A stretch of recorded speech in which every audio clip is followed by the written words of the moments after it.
Stropiņš. Šogad jau ir 3. gadu.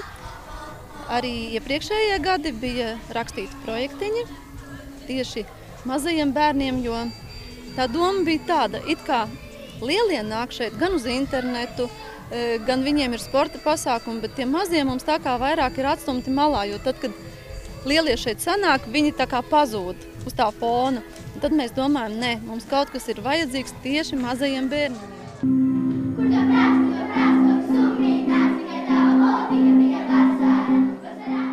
Dienas ir ļoti darbīgas paskrieniem manot, un tās idejas, ko mēs varētu darīt, ar katru dienu pieaug. Tā ka šāda veida nometnīca mums vēl būtu daudz vajadzīgas, lai šīs idejas realizētu. Ja?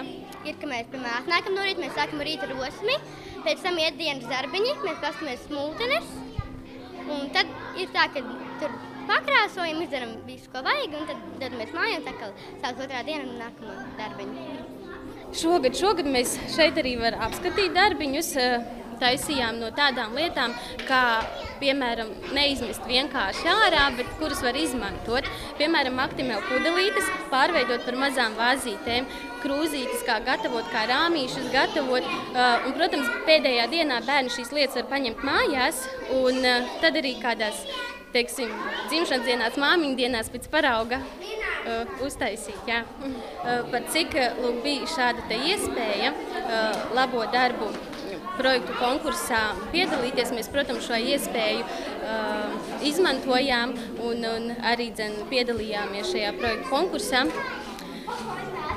lai šādu nometnīti izveidotu.